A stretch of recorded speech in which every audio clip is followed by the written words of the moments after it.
야, 이 여자가 뭐야? 술에 취한 남자 3명이 저를 둘러쌌을 때 그들은 몰랐어요. 평범해 보이는 32살 여경 앞에 서 있다는 걸. 하지만 더욱 몰랐던 건 제가 707 특임대 출신이라는 사실이었죠. 너 진짜 경찰 맞냐?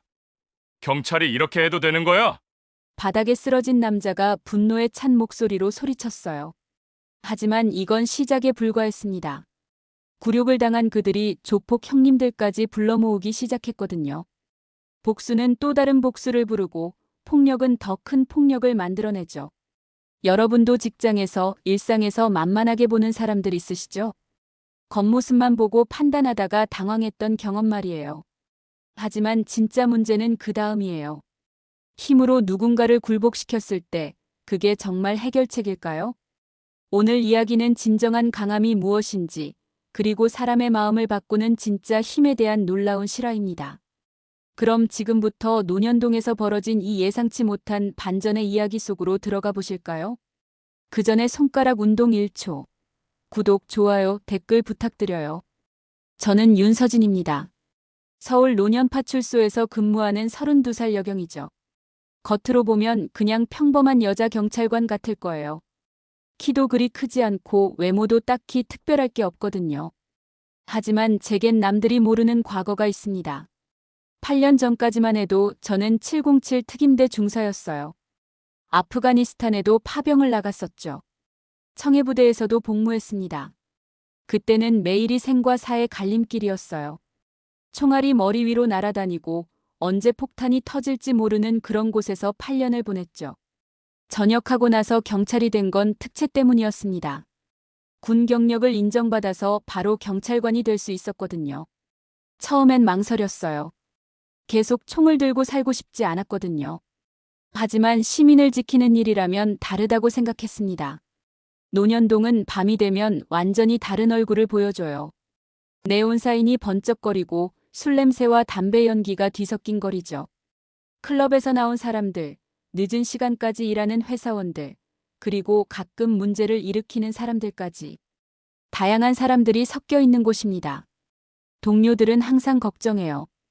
특히 밤 순찰을 혼자 나가는 걸 말리려고 하죠. 서진아, 여자 혼자 위험하지 않냐? 이런 말을 자주 들어요. 하지만 저는 혼자가 더 편합니다. 다른 사람을 챙기면서 일하는 것보다 제 방식대로 하는 게 효율적이거든요. 사실 아프가니스탄에서 많은 전우들을 잃었어요. 제 옆에서 함께 싸우던 동료들이 하나둘씩 떠나갔죠. 그때부터인 것 같아요. 누군가와 너무 가까워지는 게 두려워진 거예요. 또 잃을까봐 말이죠. 그래도 경찰이 된 후로는 마음이 조금씩 편해지고 있었어요. 시민들을 보호하는 일이니까요. 누군가를 지키는 것이지 누군가를 해치는 게 아니잖아요. 707에서 배운 기술들도 이런 식으로 쓸 수 있다는 게 다행이었습니다. 매일 순찰을 나가면서 느끼는 건데 논현동 사람들은 생각보다 따뜻해요. 심야식당 사장님들은 제가 지나갈 때마다 고생하세요라고 인사해 주시고 택시 기사분들도 손을 흔들어 주시죠. 이런 작은 것들이 제게는 큰 힘이 됩니다. 하지만 가끔은 문제가 생기기도 해요. 술에 취한 사람들이 시비를 걸거나 여자 경찰이라고 만만하게 보는 사람들도 있거든요. 그럴 때마다 저는 차분하게 대응하려고 노력해요. 폭력은 최후의 수단이어야 한다고 생각하거든요. 금요일 밤이었어요. 논현역 근처를 순찰하고 있는데 골목에서 소란스러운 소리가 들렸습니다. 가보니 술에 취한 남자 3명이 회사원 한 분을 둘러싸고 있더라고요. 상황이 심상치 않았어요. 야, 돈 좀 빌려줄 수 없냐? 우리 지금 급해서 그래. 한 남자가 회사원의 어깨를 붙잡고 있었습니다. 회사원은 무서워서 벌벌 떨고 있었죠. 저는 천천히 다가가면서 말했어요. 안녕하세요, 경찰입니다. 무슨 일이신가요? 그 순간 세 남자가 저를 돌아봤어요. 리더격인 남자가 백도훈이었는데 31살 정도로 보였습니다. 팔에 문신도 있고 전형적인 불량배 스타일이었죠. 옆에 있던 정민기는 29살 정도였는데 휴대폰으로 뭔가를 촬영하고 있었어요. 마지막 한 명인 유상혁은 28살 정도로 손에 소주병을 들고 있었습니다. 백도훈이 저를 위아래로 훑어보더니 비웃었어요. 어머, 여경이네. 귀엽기도 하고 그리고는 동료들을 보며 말했죠. 야들아, 여경 왔다. 무서워 죽겠네. 정민기가 휴대폰을 제게 들이대면서 말했어요. 언니, 경찰이면 뭐 어때? 우리 그냥 친구들끼리 얘기하는 건데.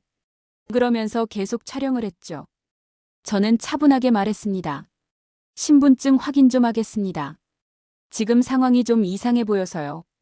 유상혁이 소주병을 흔들면서 말했어요. 야, 우리가 뭘 잘못했다고. 그냥 돈 좀 빌리려고 한 건데. 그리고는 제게 한 걸음 더 다가왔죠. 언니도 우리랑 한잔할래? 이때 회사원이 작은 목소리로 말했어요. 경찰관님, 도와주세요. 이 사람들이 계속 돈을 요구해서. 백도훈이 화를 내면서 회사원을 밀쳤어요. 야, 누가 협박했다고 그래? 우리 그냥 부탁한 거잖아. 그리고는 저를 보며 웃었죠. 경찰관님도 아시잖아요.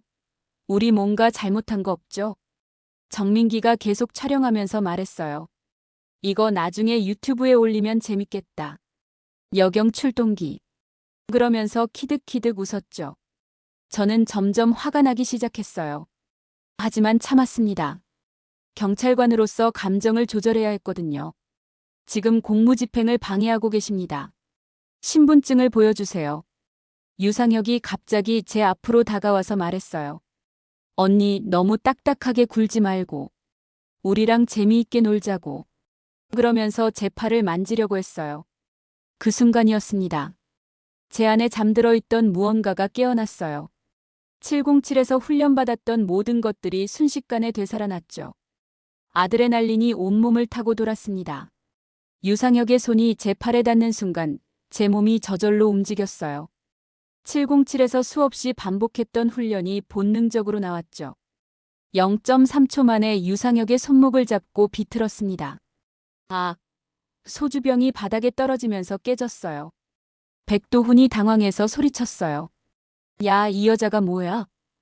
그리고는 주먹을 휘둘렀죠. 하지만 제게는 슬로우 모션처럼 보였어요. 몸을 살짝 옆으로 틀면서 그의 팔을 잡고 어깨 너머로 던져버렸습니다.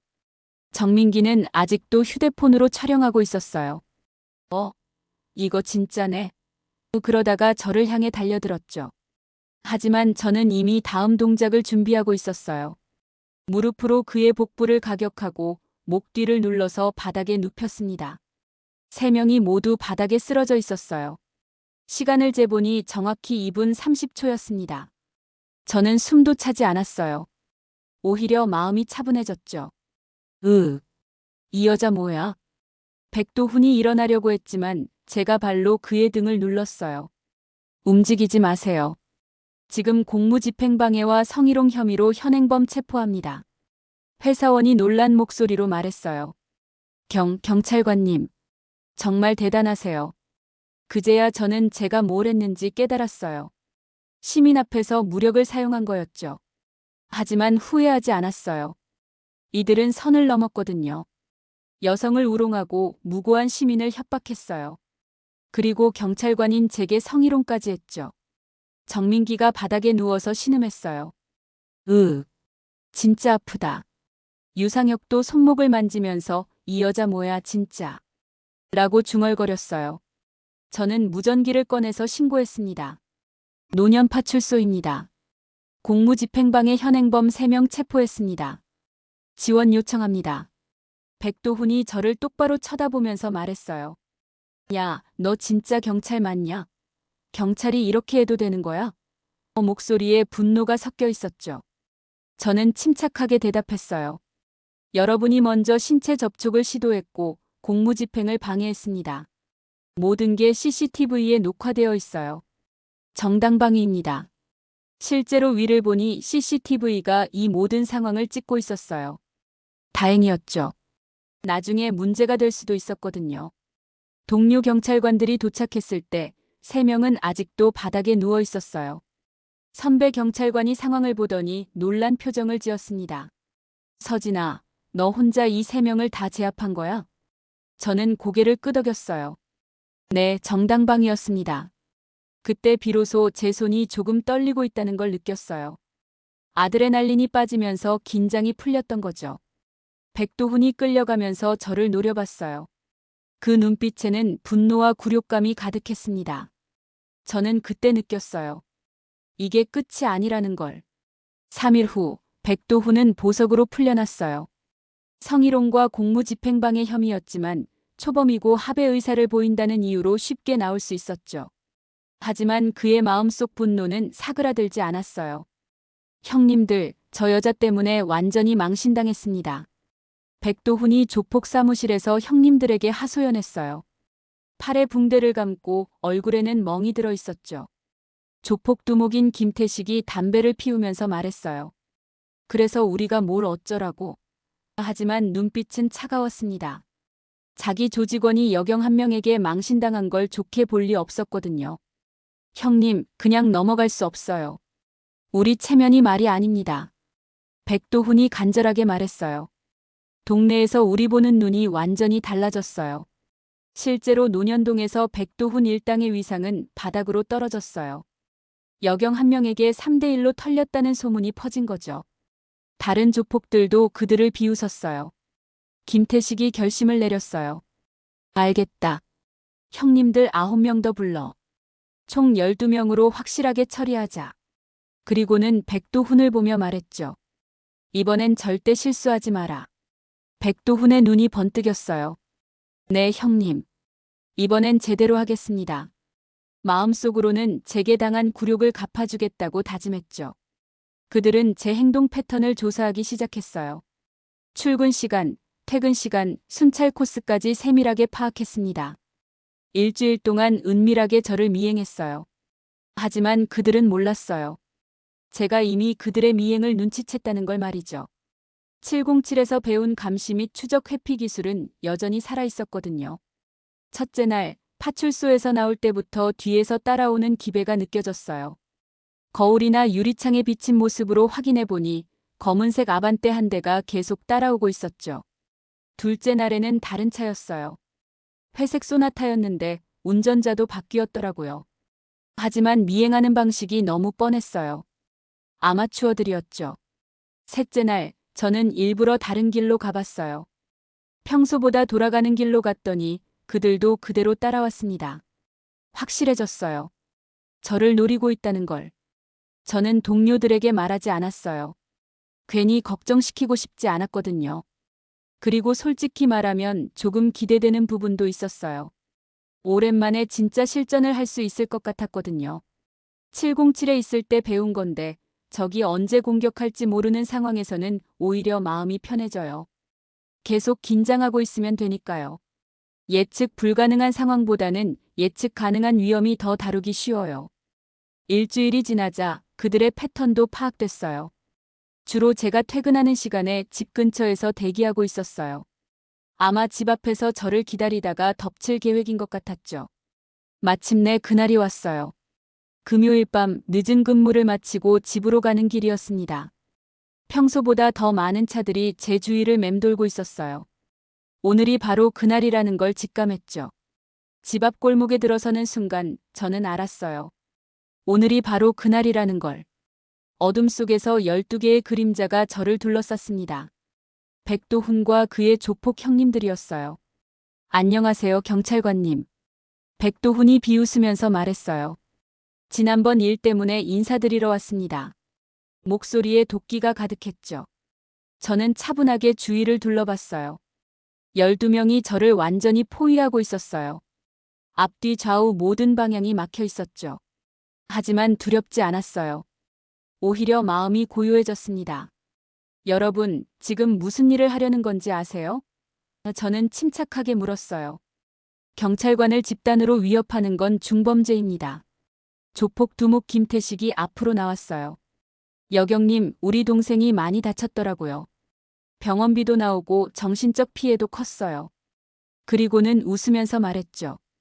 적당히 사과하고 합의금 좀 주면 조용히 넘어갈 수 있는데. 다른 조폭들이 킥킥거리며 웃었어요. 그들은 저를 완전히 우습게 보고 있었어요. 여자 하나를 12명이 둘러쌌으니 당연하다고 생각했겠죠. 저는 깊게 숨을 들이쉬었어요. 그리고 말했습니다. 제가 누군지 아세요? 저는 707 특임대 출신입니다. 아프가니스탄 파병 경험자고요. 목소리가 점점 차가워졌어요. 이런 상황은 제게는 그냥 훈련이었어요. 백도훈이 비웃었어요. 아직도 허세 부리네. 이번엔 혼자가 아니야. 우리가 12명이라고. 그리고는 다른 조폭들을 보며 소리쳤죠. 가자. 그 순간 시간이 느려진 것 같았어요. 아프가니스탄에서 매복 공격을 받았을 때와 똑같은 느낌이었죠. 몸 전체의 감각이 예민해지고 주변의 모든 움직임이 선명하게 보였어요. 가장 먼저 달려든 건 제 앞쪽에 있던 조폭이었어요. 주먹을 휘둘렀지만 제게는 너무 느렸어요. 몸을 틀어서 피하고 그의 팔을 잡아서 관절을 비틀었습니다. 아, 첫 번째가 쓰러졌어요. 동시에 좌우에서 2명이 더 달려들었어요. 오른쪽 놈은 발차기로, 왼쪽 놈은 팔꿈치로 제압했죠. 707에서 배운 CQC 기술이 몸에 완전히 배어 있었어요. 뭐야, 이 여자? 누군가 당황해서 소리쳤어요. 하지만 멈출 순 없었어요. 나머지들이 계속 덤벼들고 있었거든요. 뒤에서 누군가 목을 조르려고 했어요. 하지만 저는 이미 그의 움직임을 예상하고 있었어요. 고개를 숙이고 몸을 틀어서 그를 어깨 너머로 던져버렸습니다. 한 명이 쇠파이프를 들고 휘둘렀어요. 위험한 상황이었죠. 하지만 저는 침착했어요. 파이프를 든 팔을 잡고 무릎으로 팔꿈치를 가격했습니다. 뼈가 부러지는 소리가 났어요. 2분이 지났을 때 벌써 8명이 바닥에 쓰러져 있었어요. 나머지 4명은 겁에 질린 표정으로 저를 바라보고 있었죠. 도망가자. 누군가 소리쳤어요. 하지만 백도훈이 막았어요. 안 돼. 이대로 도망가면 우리 완전히 끝이야. 백도훈이 마지막으로 저를 향해 달려들었어요. 이번에는 진짜 죽일 기세였죠. 하지만 저는 차분했어요. 그의 공격을 모두 피하고 마지막에 명치를 정확히 가격했습니다. 으억. 백도훈이 무릎을 꿇었어요. 그리고 저를 올려다보며 말했죠. 너 진짜 괴물이야. 정확히 2분 30초였어요. 12명 모두 바닥에 쓰러져 있었어요. 저는 숨조차 거칠지 않았습니다. 오히려 마음이 시원했어요. 12명이 모두 바닥에 쓰러져 있었어요. 어떤 이는 신음하고 어떤 이는 일어나려고 몸부림쳤죠. 하지만 아무도 저에게 덤빌 생각은 못하고 있었어요. 저는 천천히 그들을 둘러보며 말했습니다. 다 끝났나요? 목소리는 평온했어요. 마치 방금 운동을 끝낸 것처럼 자연스러웠죠. 백도훈이 바닥에 앉은 채로 저를 올려다봤어요. 너 도대체 뭐야? 목소리에는 분노보다는 공포가 섞여 있었어요. 그때 저는 뭔가 다른 걸 해보고 싶었어요. 707에 있을 때는 항상 적을 제거하는 것만 생각했거든요. 하지만 지금은 경찰이었어요. 시민을 보호하는 사람이었죠. 저는 백도훈에게 손을 내밀었어요. 일어나세요. 백도훈은 당황한 표정으로 제 손을 바라봤어요. 뭐 하는 거야? 도와드릴게요. 저는 진심으로 말했어요. 제가 강한 건 훈련 때문이 아니에요. 누군가를 지키기 위해 싸워야 했기 때문입니다. 백도훈이 조심스럽게 제 손을 잡았어요. 제가 그를 일으켜 세웠죠. 다른 조폭들도 놀란 표정으로 저희를 바라보고 있었어요. 저는 여러분을 해치고 싶지 않아요. 저는 모든 사람을 바라보며 말했어요. 하지만 무고한 시민을 괴롭히는 건 용서할 수 없어요. 김태식이 어렵게 일어나면서 말했어요. 그럼 우리를 신고 안 할 거야? 목소리에 희망이 섞여 있었어요. 저는 잠시 생각했어요. 이들을 신고하는 게 맞겠죠. 하지만 뭔가 다른 방법이 있을 것 같았어요. 조건이 있어요. 저는 차분하게 말했습니다. 뭔 조건? 백도훈이 물었어요. 앞으로 절대 무고한 시민들을 괴롭히지 마세요. 그리고 진짜 강한 사람이 뭔지 생각해 보세요. 백도훈이 고개를 숙였어요. 진짜 강한 사람이요? 네. 약한 사람을 괴롭히는 게 강한 건 아니에요. 저는 진심을 담아 말했어요. 진짜 강한 사람은 약한 사람을 지켜주는 사람이에요. 그 말을 하면서 저는 아프가니스탄에서 함께 싸웠던 전우들을 떠올렸어요. 그들은 모두 누군가를 지키기 위해 싸웠었거든요. 가족을, 동료를, 그리고 무고한 사람들을 말이죠. 김태식이 입을 열었어요. 그럼 우리가 어떻게 해야 하는데? 먼저 마음을 바꾸세요. 저는 모든 사람을 둘러보며 말했어요. 힘이 있다면 그 힘으로 누군가를 도우세요. 협박하고 괴롭히는 게 아니라요. 정민기가 어렵게 말했어요. 하지만 우리가 뭘 할 수 있겠어요? 우리는 그냥 조폭인데. 사람은 언제든 변할 수 있어요. 저는 웃으며 말했어요. 제가 군인에서 경찰이 된 것처럼요. 여러분도 분명 할 수 있는 일이 있을 거예요. 유상혁이 조심스럽게 물었어요. 정말 신고 안 할 거예요? 저는 고개를 끄덕였어요. 네. 하지만 다시는 이런 일이 없어야 해요. 만약 또 무고한 사람을 괴롭힌다면 그때는 용서하지 않을 거예요. 백도훈이 저를 똑바로 바라봤어요. 왜? 왜 우리를 믿어주는 거예요? 사람은 누구나 변할 수 있다고 믿거든요. 저는 진심으로 말했어요. 여러분도 분명 좋은 사람이 될 수 있어요. 그날 밤 조폭들은 조용히 헤어졌어요. 아무 말 없이요. 하지만 그들의 눈빛이 예전과는 달랐어요. 뭔가 생각할 거리를 얻은 것 같았죠. 저는 집에 들어가서 거울을 봤어요. 상처 하나 없는 제 모습이 신기했어요. 12명과 싸웠는데도 말이죠. 하지만 더 신기한 건 제 마음이었어요. 예전 같으면 적을 완전히 제압하는 것만 생각했을 텐데 오늘은 그들을 살려보내고 싶었거든요. 그날 밤 잠들기 전에 생각했어요. 진짜 강함이 뭔지 말이죠. 707에서는 적을 제거하는 게 강함이라고 배웠어요. 하지만 지금은 다르게 생각해요. 누군가를 변화시킬 수 있는 게 진짜 강함인 것 같아요. 3개월이 지났어요. 그동안 문현동은 조용했어요. 백도원 일당에 대한 소식도 전혀 들리지 않았죠. 혹시 다른 동네로 갔나 싶기도 했어요. 그런데 어느 날 파출소에 누군가 찾아왔어요. 작업복을 입은 남자였는데 얼굴이 낯익었어요. 안녕하세요, 경찰관님. 그 사람이 인사했어요. 목소리를 듣는 순간 알았어요. 백도훈이었어요. 백도훈 씨. 저는 놀라서 말했어요. 어떻게 이렇게? 그는 3개월 전과는 완전히 달랐어요. 깔끔하게 면도를 했고 작업복도 단정했어요. 무엇보다 눈빛이 달랐어요. 예전엔 날카로운 기운이 사라져 있었죠. 네, 맞아요. 백도훈이 웃으며 말했어요. 경찰관님께 인사드리러 왔어요. 저는 의아했어요. 인사요? 네, 감사 인사요. 그가 가방에서 뭔가를 꺼냈어요. 봉사활동 인증서와 손편지였어요. 편지를 읽어보니 깜짝 놀랐어요. 백도훈이 지난 3개월 동안 자율방범 활동을 했다고 적혀 있었거든요. 독거노인 도시락 배달, 청소년 상담, 심야 안전 순찰까지 정말 다양한 일을 했더라고요. 이게 정말 백도훈 씨가 한 일이에요? 저는 믿기지 않아서 물었어요. 네, 그가 진지하게 대답했어요. 경찰관님이 그날 밤에 하신 말씀이 계속 머릿속을 맴돌았어요.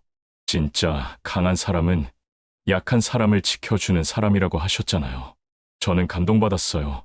정말 사람이 변할 수 있다는 걸 눈으로 보고 있었거든요. 처음엔 뭘 해야 할지 몰랐어요. 백도훈이 계속 말했어요. 그런데 동네 할머니가 혼자 무거운 짐을 드시는 걸 봤어요. 그때 생각났어요. 내가 도와드려야겠다고. 그래서 봉사활동을 시작하신 거군요. 네, 정민기랑 유상혁이도 함께 하고 있어요. 백도훈의 얼굴에 미소가 번졌어요. 정민기는 택시 기사가 됐어요. 특히 여성 승객분들을 안전하게 모셔다 드리는 일을 하고 있어요. 정말요? 유상혁이는 청소년 상담센터에서 자원봉사를 해요. 자기 과거 이야기를 솔직하게 들려주면서 아이들을 상담하고 있어요. 저는 놀라움을 감출 수 없었어요. 3개월 만에 이렇게 변할 수 있다니. 그리고 백도훈이 조심스럽게 말했어요. 김태식 형님과 다른 형님들도 모두 달라졌어요. 이제는 자율방범대를 만들어서 문현동을 지키고 있어요. 자율방범대요? 네, 밤늦게 혼자 다니는 여성분들이나 술에 취한 분들을 안전하게 집까지 모셔다 드리는 일을 해요. 예전에는 우리가 무서워했던 사람들이 이제는 우리를 보고 안심해요. 저는 정말 감동받았어요. 그날 밤, 제가 한 선택이 옳았다는 걸 확신할 수 있었거든요. 경찰관님, 백도훈이 진지하게 말했어요. 정말 강한 사람은 누군가를 쓰러뜨리는 사람이 아니라 일으켜주는 사람이라는 걸 배웠어요. 경찰관님처럼요. 아니에요. 저는 고개를 저었어요. 여러분이 스스로 일어선 거예요. 제가 한 건 그냥 기회를 준 것뿐이에요. 백도훈이 깊게 고개를 숙였어요. 정말 감사합니다. 경찰관님이 아니었다면 저희는 아직도 그런 삶을 살고 있었을 거예요. 그날 백도훈이 돌아간 후 저는 하루 종일 기분이 좋았어요. 누군가를 변화시킬 수 있다는 게 이렇게 기쁜 일인지 처음 알았거든요. 6개월이 더 지났어요. 논현동은 완전히 달라져 있었어요. 서울에서 가장 안전한 동네 중 하나가 되었다고 해도 과언이 아니었죠. 백도훈과 그의 동료들이 만든 자율방범대는 이제 동네 명물이 되었어요. 매일 밤 10시부터 새벽 2시까지 논현동 곳곳을 순찰하면서 시민들의 안전을 지키고 있었거든요. 어느 날 순찰을 나갔는데 할머니 한 분이 제 손을 잡으시더라고요. 경찰관님, 할머니가 따뜻한 목소리로 말씀하셨어요. 우리 동네가 이렇게 좋아진 건 다 경찰관님 덕분이에요. 아니에요, 할머니. 동네 분들이 다들 좋으셔서 그런 거예요. 저는 겸손하게 대답했어요. 아니야. 할머니가 고개를 저으셨어요. 예전에는 무서워서 밤에 나올 수도 없었는데 이제는 새벽에 산책해도 안전해. 경찰관님은 마법을 쓰시는 분 같아요. 마법이라니. 저는 웃음이 나왔어요. 마법은 아니에요, 할머니. 전 그냥 사람은 누구나 변할 수 있다고 믿었을 뿐이에요. 할머니가 제 손을 더 꽉 잡으시더라고요. 그게 바로 마법이야. 우리 경찰관님, 그날 밤 집에 들어가면서 생각했어요. 정말 많은 일이 있었구나. 1년 전만 해도 저는 혼자가 편하다고 생각했었는데 이제는 동네 사람들과 인사하는 게 하루 중 가장 즐거운 시간이 되었어요. 정민기는 정말 모범적인 택시 기사가 되었어요. 특히 늦은 시간에 혼자 택시를 타는 여성들을 안전하게 집까지 모셔다 드리는 일로 유명해졌죠. 승객들이 후기를 남기는 걸 보면 정말 친절하고 안전하게 데려다 줘서 고맙다는 내용이 대부분이에요. 유상혁이는 청소년 상담 분야에서 정말 놀라운 재능을 보였어요. 자신의 과거를 숨기지 않고 솔직하게 이야기하면서 아이들에게 희망을 주고 있었거든요. 나도 한때는 나쁜 사람이었어. 하지만 사람은 변할 수 있어. 김태식과 다른 조폭 출신들도 모두 새로운 삶을 살고 있었어요. 어떤 이는 경비원이 되었고 어떤 이는 청소 일을 하면서 성실하게 살고 있었어요. 무엇보다 그들이 만든 자율방범대는 논현동의 자랑이 되었죠. 가끔 다른 동네에서 문제를 일으키러 오는 사람들이 있어요. 하지만 백도훈의 자율방범대가 나서면 대부분 조용히 돌아가요. 폭력을 쓰지 않고도 충분히 설득할 수 있거든요. 우리도 예전에는 그런 삶을 살았어요. 백도훈이 그런 사람들에게 말해요. 하지만 진짜 강한 사람이 되려면 다른 방법이 있어요. 그 말을 들을 때마다 저는 뿌듯했어요. 제가 그날 밤 한 선택이 이렇게 많은 변화를 가져올 줄은 몰랐거든요. 요즘 저는 혼자 있는 시간이 줄어들었어요. 동료 경찰관들과도 더 많이 대화하게 되었고 동네 사람들과도 친해졌어요. 예전에는 혼자가 편하다고 생각했는데 이제는 함께하는 게 더 좋아요.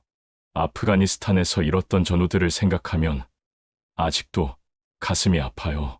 하지만 이제는 그 아픔이 저를 더 강하게 만들어주는 것 같아요. 그들이 지키려고 했던 것을 저도 지키고 있다는 생각이 들거든요. 진정한 강함이 뭔지 이제 확실히 알 것 같아요. 누군가를 쓰러뜨리는 힘이 아니라 누군가를 일으켜 세우는 용기와 믿음. 그게 바로 진짜 강함인 것 같아요. 그리고 여성이라서 약한 게 절대 아니에요. 강함은 성별이 아니라 마음과 실력에서 나오는 거거든요. 저는 그걸 증명했다고 생각해요. 논현동의 밤은 이제 따뜻해요. 네온 사이는 여전히 번쩍거리지만 그 불빛 아래로 서로를 지켜주는 사람들이 있어요. 저도 그 중 하나가 되어서 정말 행복합니다. 사람은 정말 변할 수 있어요. 저도, 백도훈도, 그리고 우리 모두가 그걸 증명했죠. 그게 바로 제가 논현동에서 배운 가장 소중한 교훈이에요. 여러분은 이 이야기를 듣고 어떤 생각이 드셨나요? 여러분의 생각을 아래 댓글에 남겨주세요. 그리고 감동적인 사연을 주변 사람들과 공유하고 함께 이야기 나눠보세요. 마지막으로 1초밖에 걸리지 않는 구독과 좋아요, 알림 설정은 영상 제작에 큰 힘이 됩니다.